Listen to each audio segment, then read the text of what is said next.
Hello guys, good morning সবাইকে। সবাই কেমন আছে? আশা করি অনেক ভালো আছে। সবাইকে স্বাগত। আর আজকের ব্লগটা পুরা দেখো আমি কি করি, কি রান্না করি।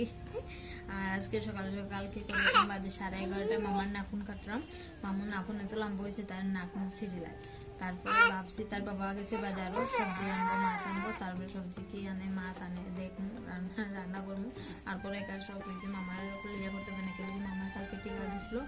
আর কি মানে কিছু করার মতো না, তাহলে কি ভাবছি তার বাবা তো গেছে বাজারে আওয়ার পরে তারপরে আমি সব কাজ করি, সব হয়েছে। কালকে রাতে রান্না ফিরে ঠিক আইসি, আর কিছু করছি না। এখন 12টা বাজে যায়। দেখো গাইজ, আসলে নিজের শরীরটা ওই যে ভালো লাগে না।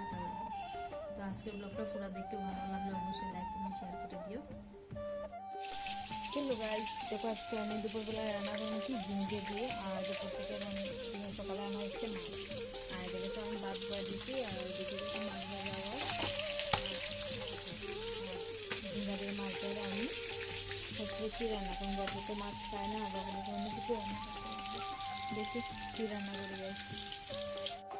তো গাছ দেখো, আমি ঝিঙ্গা কাটলাম, ঝিঙ্গা দিয়ে তরকারি বানাবো। আমরা লেগার ভালো লাগে, অন্য সবজি বানাতে লাগবো। আর ঝিঙ্গাটা আমি বয়ে দিই তরকারি। এদিকে দেখো আমার তরকারি মজা নিয়ে গেছে, আমি জল দিই এবার তরকারি। কিন্তু আমরা লম্বা জল খাই, পাতলা জল খাই, গলা জল খাই না। আমরা জল খেতে ভালো লাগে না, সবসময় চুপচুপ করে ভাত খাইতে ভালো লাগে, মানে বেশি করে জুস দিয়া। তারপরে বড় বড় পিস দেয় ঝিঙ্গা তরকারি আমি রান্না করছি। দেখো দেখো আমি ঝিঙ্গা তরকারি রান্না করছি। আর পরে বাবু লাগে রাঁধছি কি জানো, ডিম দিয়া একটু জল বানাইছি, একটু রসা বানাইছি। বাবু লাগে, বাবু তুলে খাইবো। আর আমরা তো মাম্মার কি হয়েছে